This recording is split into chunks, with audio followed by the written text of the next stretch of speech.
Bridget, how are you? Good. How are you? I am fantastic. Thanks for calling in, Bridget. Bridget just did a short sale, didn't you, Bridget? I did. I just closed this week. How's that feel? Amazing. How long did it take? Hers didn't take that long. How long was it, Bridget? Maybe 4 months? All in all, about 6 months. 6 months. What happened to you to not be able to afford the house and require you to do a short sale? Well, I bought my condo when I was about 24, and that was in 2006. So I bought it for about $200,000 at the peak of the market. Uh-huh. And now 88, 89, 90. How much is it worth? 60. 60? Yeah. Yeah. Wow. Every unit in my building is going either short sale or foreclosure. So I really have no option but to sell it for foreclosure or short sale. So you bought it for 200 G's and it sold for 60. Yeah. Her building also doesn't allow renters. Right. Or dogs. And that was my problem. I'm getting married, and we have a dog now, so we can't live there. Oh, I thought you were getting married to a dog. That would have been a little uncomfortable. Or so, typically they call men pigs, but he could be a dog as well. All right, so you had to get out, and there was no way that you can make up the difference. What other hardships did Bridget have here, Lauren?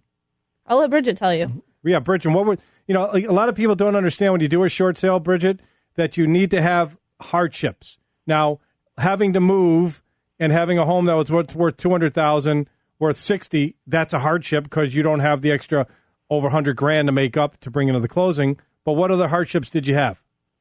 Well, basically, I just told them that we have a dog now. I can't live there. The restrictions on the condo unit won't allow us to live at the condo.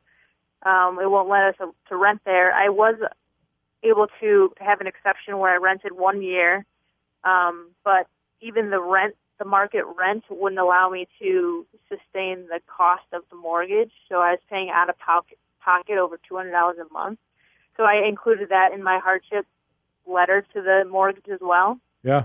And in the end, they just, took mercy on me. And I think I told them too, I bought it when I was 24.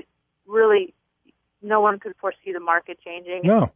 Now I'm in a new place in my life, and I think they took that into consideration as well. Yeah, listen. One of Bridget's concerns when she came to me, from what I remember, she said, I don't know if I have enough hardship. What do you think? This is my situation. Do I have hardship? And what I tell my clients, and what I told you, Bridget, I'm pretty sure, is I said, I'm not the judge of that. I am not the bank. I am not the one taking the loss. I will be your realtor. I will do what I can for you. I will submit it. I will try. All I can tell you is to try. And isn't that what I said? Exactly. And I mean, I think the best thing that, after you told me that was the best thing I did was we wrote a couple hardship letters, and the best thing I did was just be completely honest with the bank. And I think, I felt good about submitting a completely honest letter to them. And this is exactly what's happened in my life. And I think they, I felt good about that. And I think the bank, going forward, I think they can see that too. Here's what I tell people. You can't fall off the floor, right? I mean, if how much did you owe on the condo there, Bridget? $140. So, Bridget, go back to what I just said. Can't fall off the floor. You owe $140. It's worth $60. You don't have the $120. You're going to have to come up with another $15 to take care of the realtors and the taxes and all that stuff. Right. Okay, so, she didn't have the $140. The $140, $150 maybe to get out. Right. Okay, she's got. What are you going to do? Her life's changed. She's moving on. Yeah, life goes on. She's getting married. Right. She wants to move on with her life, and she can't. And she's in a building that has so many restrictions. You can't sell it to investors that want to rent. You can't rent it yourself. You can't sell it to somebody that has a dog. You have to. It shrinks your pool of buyers down. Yeah. So she wasn't left with a ton of options. And when she came to me, she said, "I don't know if I have enough hardship." I said, "Well, I don't either. But the bottom line is, I can't tell you not to try. Let's try. Let's see what happens." So we got Bridget here. Was getting married, bought a home when she was in her early 20s in 2006, bought it for $200,000 when the rocking and rolling was going on in the marketplace. She couldn't go wrong because, she bought it in 2003, that condo for $170,000, $180,000. It would have been worth, $200,000 in 2006. But unfortunately, the musical chair stopped, the market changed, and her $200,000 condo, I'm sure there's a lot of speculation going on in that building. Seems like it to me, if everything's blowing up that bad. And unfortunately, her condo was worth 60, and you sold it for 60, and she got out. She got out. What I told her in the beginning too is she said, do I have enough hardship? I said, I don't know. All I can do is tell you to try, see what happens. And I did tell her that you need to be prepared for if the bank doesn't feel as though you have enough hardship, they may ask for something from you. Doesn't mean they won't approve your short sale, but they might ask for a little something from you. And they asked her to contribute $400 at closing in order to have a settled account. Okay. Bridget, was that a good deal? I was expecting, I was saving up my tax refund and that and kind of keeping that aside, expecting to pay that, and they only asked for the $400. So right, so that's a handbag, right? Yeah. That's a handbag and a pair of shoes. My handbag, not mine, but yeah. Yeah, well, that's my wife's handbag and a pair of shoes. It's probably a handbag, not the shoes. So, again, you could budget around $400 if you had to. Right. Right? And most people, even if no matter how hard of a hardship you have, if you could find a couple $100 to get it done and have a settled account and not be pursued by the bank for the difference, I think that's a really good deal. You're in. Done. I mean, so Bridget, how did you hear about Lauren? One of my friends actually went through her. One of my friends was in a similar situation, bought a condo a couple months earlier than I did in Oak Park, and she gave me the referral. She had a really good experience with Lauren through an exit and gave me the referral. So that's there you go. Saw her out. So for other people out there who don't know if they have hardships or they have, just a boatload of hardships, like the guy with the divorce who's going through divorce with the wife that busted him out with the 2 kids he can't afford to feed, Keith, earlier in the show. Right. Now that's a true hardship, and Bridget here was on the fence if she had hardships.